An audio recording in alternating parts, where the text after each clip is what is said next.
Hey gang, Ronan here. Welcome on back to the Retrocade and welcome to our first new playthrough of 2022. And for this one, I've been keeping it in the bag for a while, but when trying to determine which game I was going to play next, I had obviously a million options at my disposal, but I figured let's carry on with a series that is very near and dear to me since the first time I played it, now more than 30 years ago.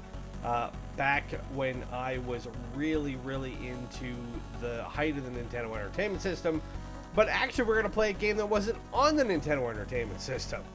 The history of this game, and I'll go through it as we play, is, well, to say it is long, convoluted, and somewhat twisted is a bit of an understatement.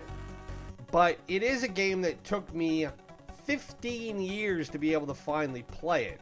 And I only got it because I made the choice to buy a special edition of a later title solely because it had this game on it. We are going to play Metal Gear 2 Solid Snake. Now, this version is the official continuation of Hideo Kojima's Metal Gear story. There is another version that was released for the NES in 1990, 2 months before this game came out. It was called Metal Gear 2 Snake's Revenge, and it was released by Konami through one of their subsidiary companies, which is called Ultra. That is not the same game as this, and this is a much different game than even what the original Metal Gear was when it was released in 1988. So what we're getting here is we're getting a little bit of the backstory between Metal Gear and Metal Gear 2. The events in this story take place, according to the research I did, 3 years after Metal Gear 1. They later adjusted it when Metal Gear Solid was done. But this game has enough elements in it that carried over into the Metal Gear Solid franchise that you will be able to see really where the lineage goes and what Kojima had in mind from what he started with the original Metal Gear all the way through to Metal Gear Solid and now the 5 sequels that have been done in that series. So this is a bit of the backstory on this one, where we as Solid Snake again come out of retirement to go into this area of Eastern Asia called Zanzibar Land. And actually, I should correct that. Zanzibar Land is listed as being in Central Asia, according to the research that I have here. And we have to go and rescue a Czech biologist named Dr. Keo Marv, who has been tasked by a yet unknown enemy by going and reconstructing the Metal Gear that we destroyed in the first game and upgrading it into what is now called Metal Gear D.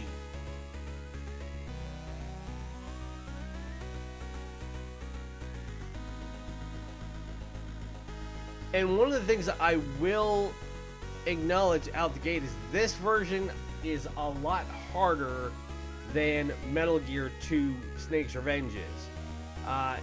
It's very much built to be a straight stealth game. It is not an action game like the original Metal Gear was more in line with. Although granted, there was obvious stealth aspects to it, but it looks like in this game Kojima really focused on that and made the ability to avoid being detected and find ways to get in and out of situations without any sort of conflict to be the primary goal here.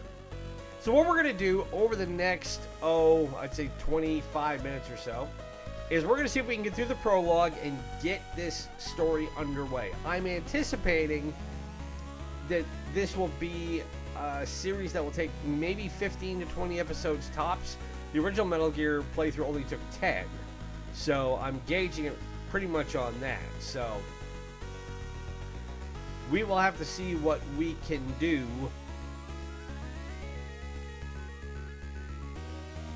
over the course of the next half an hour or so.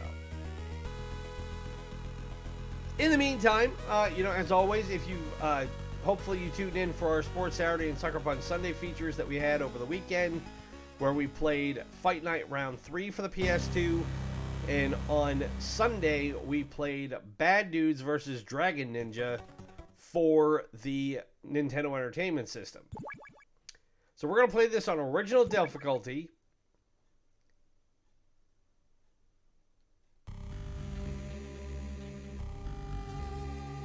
And much like the original Metal Gear, we start out in an open area, out of the way of the guards and everybody we need to deal with. So the person we are speaking with now is Colonel Roy Campbell, who, if you've played Metal Gear and Metal Gear Solid, that should be a familiar name to you. He is our commanding officer for this mission. He is now Big Boss, who was our commanding officer in the first one, and also turned out to be the bad guy at the end of the first one. Yes, I know I'm spoiling a now nearly 40-year-old game, but I wouldn't have done the playthrough if I hadn't spoiled it a little bit. So this is Operation FO14. We have to infiltrate Zanzibar land and rescue the kidnapped Czech biologist Dr. Keo Marv. And now they will go through the technobabble of what we have at our disposal. The big thing that we get in this game, as opposed to the original Metal Gear, is now we have a radar system by which we can track who is around us in a 9-grid square. We are, and it may be hard to see on this screen, but there's a tiny red dot that you just saw marked player. That's me. And the white dots that say enemy on it are obviously the bad guys. We don't want to run into them, if at all possible. Because if we get detected, they will jam our radar. We will not be able to know who is where. And then we are in a world of hurt until we can get out of being on alerts by the guards. Now, to move around in this game, it's not that difficult. You have your standard up, down, left, right. The big thing that you have to worry about in this game is being able to crawl and get out of the way of potential surveillance and guards and whatnot. So you hit the X button and you can drop down and you can crawl in all directions. And then you just hit the X again to pop up. The B button is your attack. And again, I'm playing on an Xbox One controller. So if you're playing this on a PlayStation controller, that would be your circle button.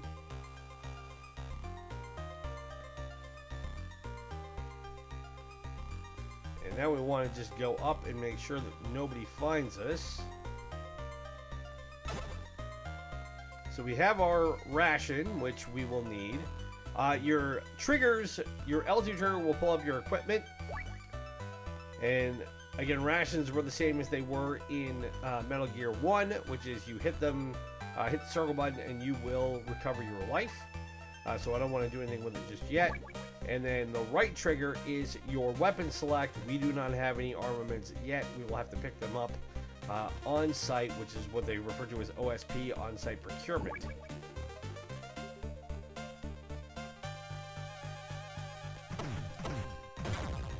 So we'll take him out. And then we come up here, and there's a hole in the fence.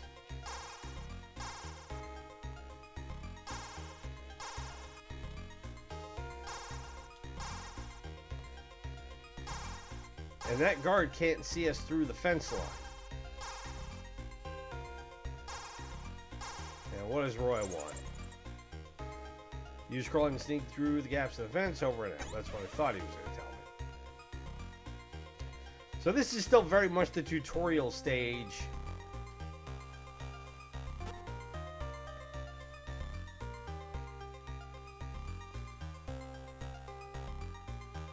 Let that guard go.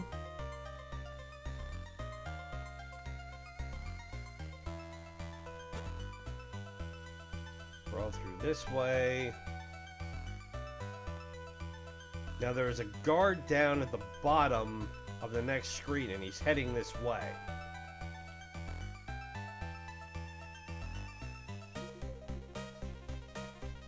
And I do not want him to see me.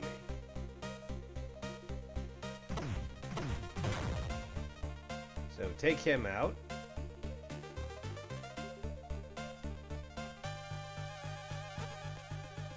Crawl through this fence.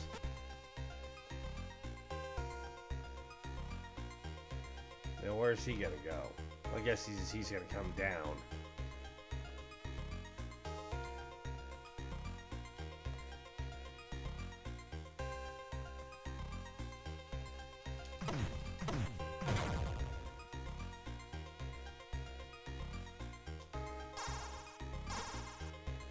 Alright, we can't go in that way. Not with 3 guards standing there. Ah! And we've been detected.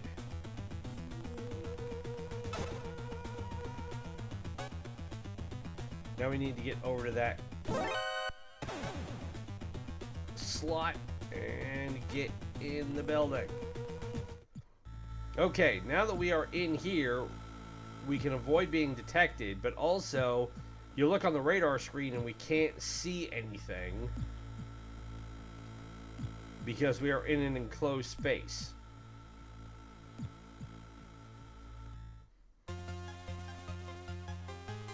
Alright, so that's the way out into the fortress, which is where we want to go, but I want to go this way really quick and see if there's anything I can pick up.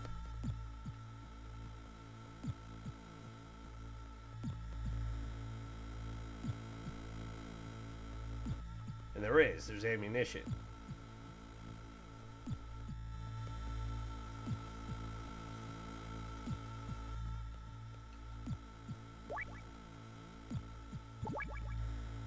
So, we have the handgun available, but we have to be very careful with it because it doesn't have a silencer. So if we fire it,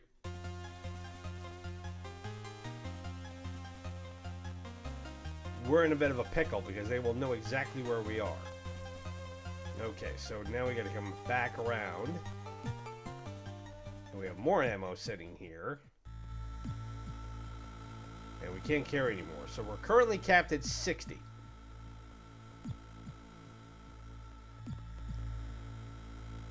Luckily, we don't have to worry about enemies crawling through here.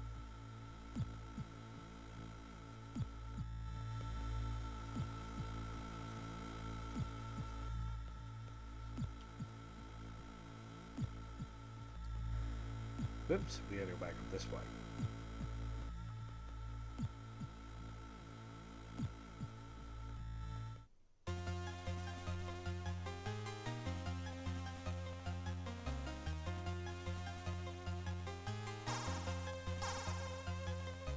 Okay, what does the Colonel want? Oh no, this isn't the Colonel. I'm Holly with Holly White. I infiltrated Zanzibar a month ago posing as a journalist. So pretty much how things work around here. I'll help you in any way I can. My frequency is 140.15. Call me later.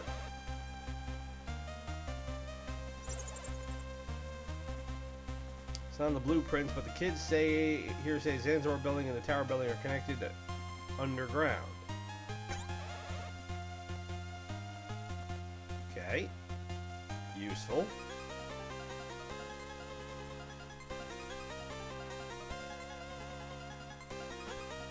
What I want to do is I want to stay under the tank, because I suspect we may have guards coming through.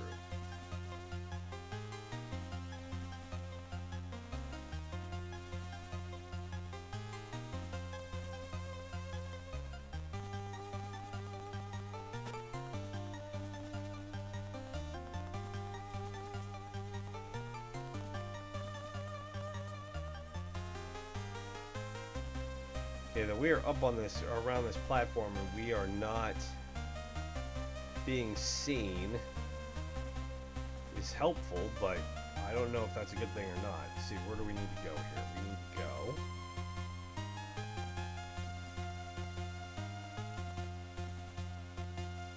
So we need to get the stairs until we reach another balcony.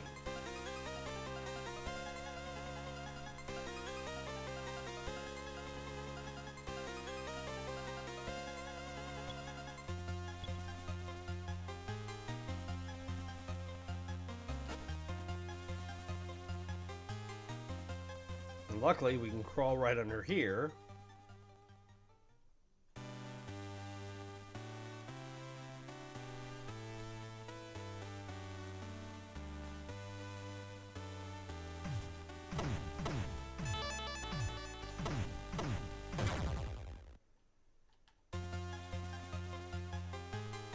Okay.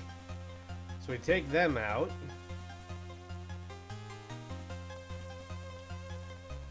And we didn't get anything out of it except a ration which we can't carry.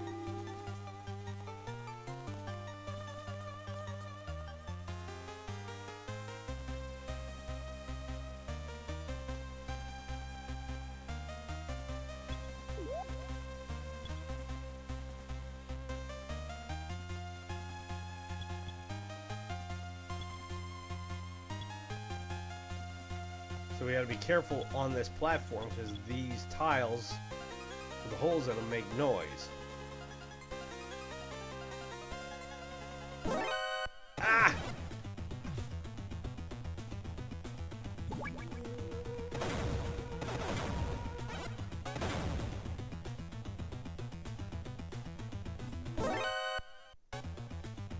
Alright, we gotta move.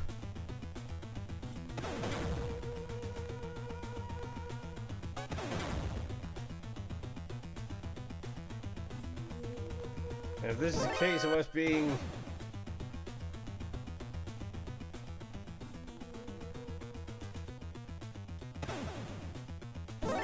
under duress, that we might as well, if we've got ammo, we might as well use it.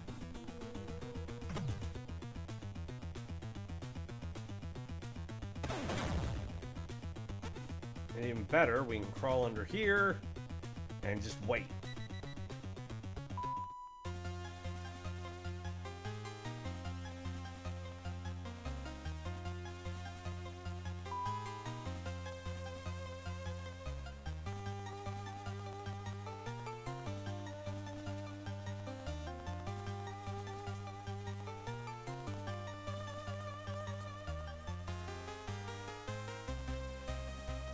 Okay, now it looks like we need to go around this way.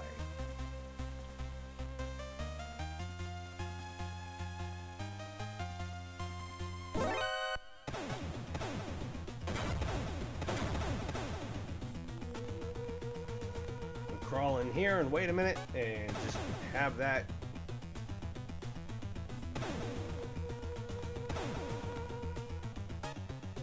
Unless they're not going to go away.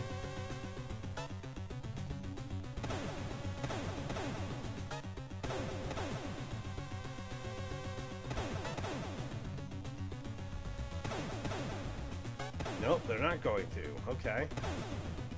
Well, fortunately, they can't shoot me in here.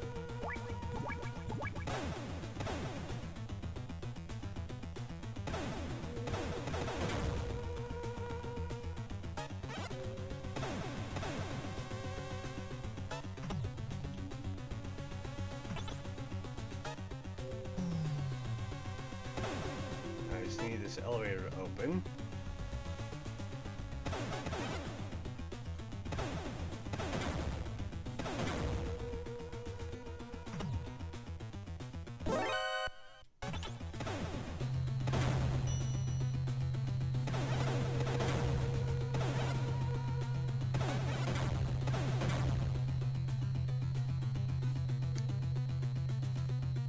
Now we gotta be able to get somewhere where we can hide.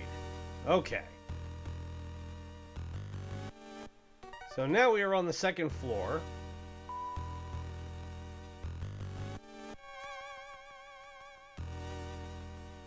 And we need to go right. And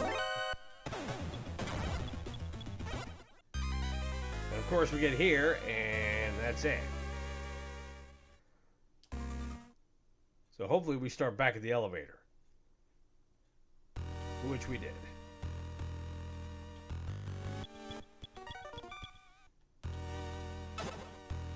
And now we have ourselves an ID card. So where are we at here? We are about 20 minutes in. And now we've got to go up.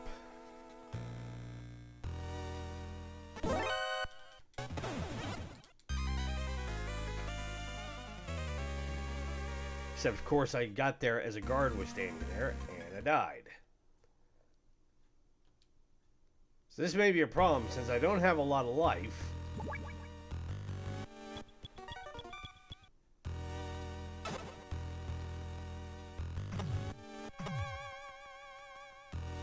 And I can't punch through the wall.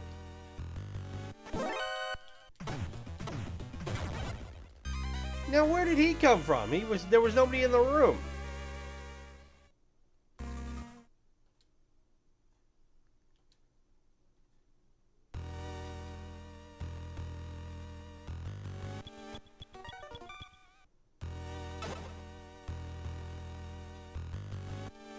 So, it looks like I'm just going to have to stand here for a minute.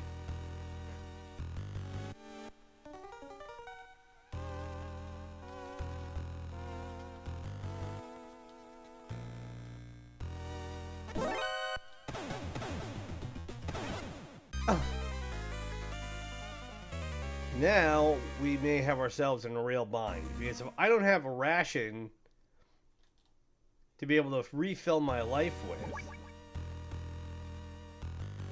and we've got to get this card key, but when we come out, there's a guard here regardless of what we do.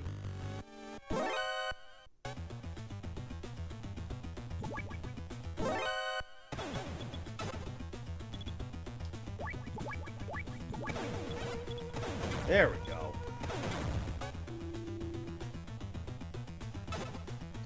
Alright, we picked up the binoculars.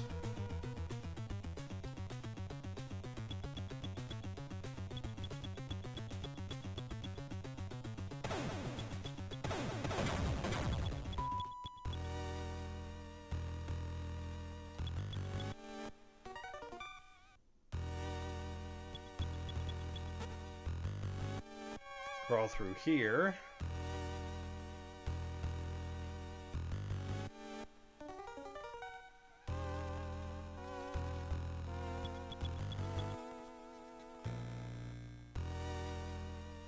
That one doesn't work.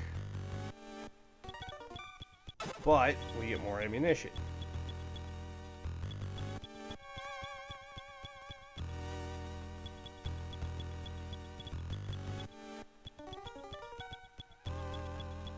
And there's a guard up at the top. My guess is he's going to come down.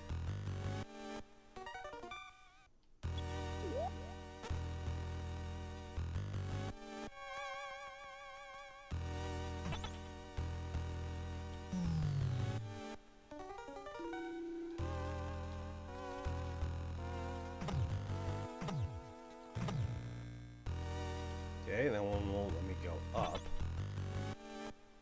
So I need to go to the third floor.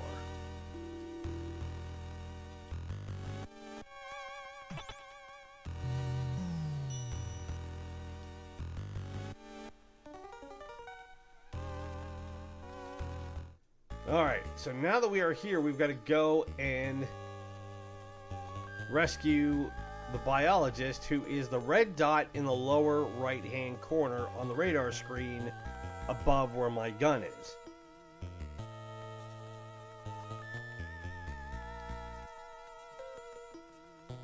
So the left elevator is blocked off, and the door on the left side is locked. So I can either go up or I can go down. I'm gonna go. I will take my chances going up. There is a mouse sitting there on that table.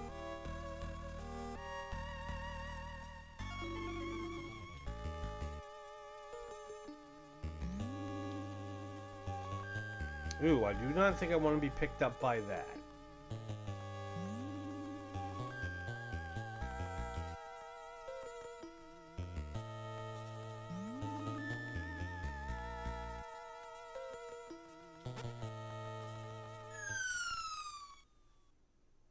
And we go through the dust vent. And where do we come out?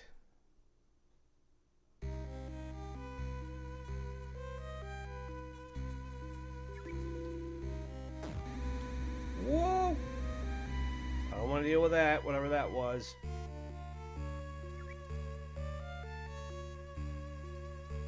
There are mines in the water. I don't want to deal with that either.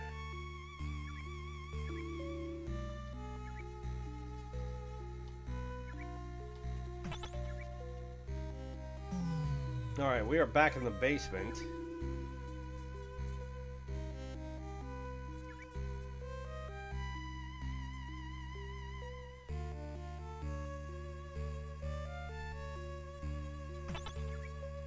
And we definitely want to go up.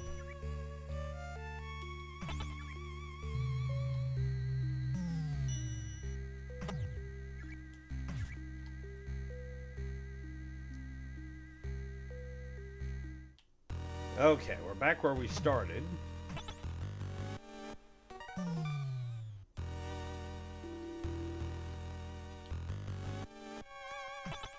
I am using a fact to help me get through this, or at least to play through.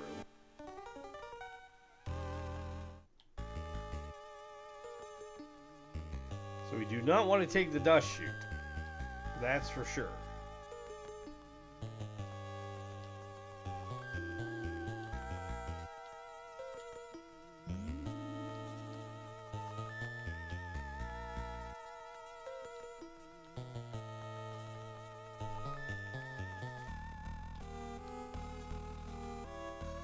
And it looks like we're going to need our trusty smokes here.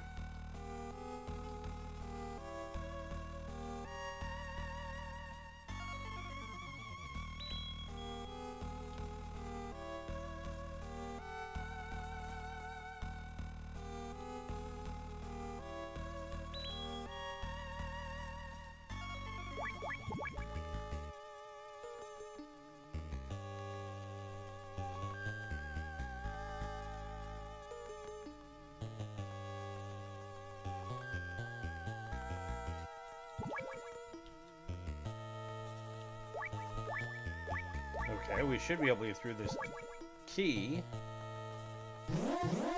But we weren't able to. Why not?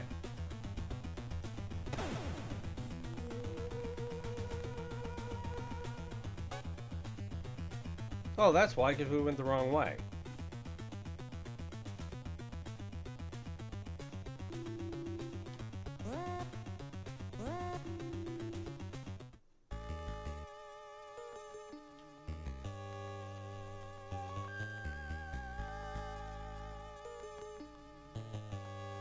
Okay, so we need to come in here.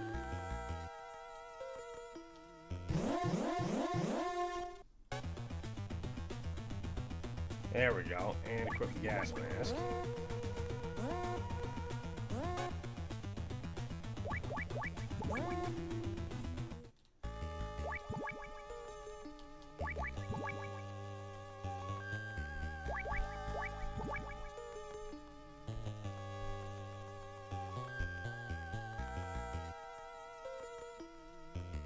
Okay, now we need to head back to the elevator. How much more time do we have here? About 90 seconds. So.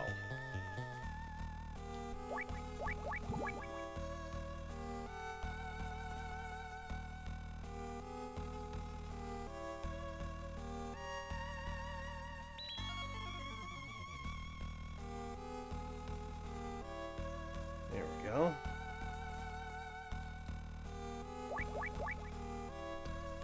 Okay, so gone through, gotten the gas mask, exit the room, head back to the elevator, area. You'll need to head down using the ID card. So it looks like we need to go to the second floor.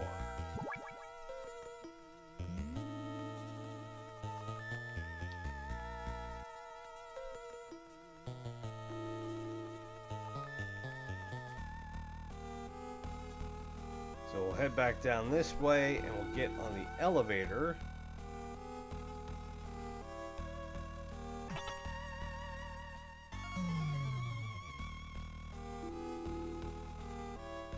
And we will head down to the second floor and then we will carry on from there. So this is a perfect place to stop in the meantime. So in our next episode, we should be able to go and rescue Dr. Keo and be able to get a bit more information about where we are here in this fortress, as well as picking up more equipment and hopefully avoiding detection and definitely picking up more rations. So If you've been enjoying this, and I hope you have, the best way you can show it is to hit that like button, subscribe to the channel if you are new, ring the bell to be notified of the latest content. Remember, we have Sports Saturday and Suckerpunch Sunday coming up next weekend, where we'll play a sports and fighting platform-based game from the 3rd, 4th, 5th, and 6th generation.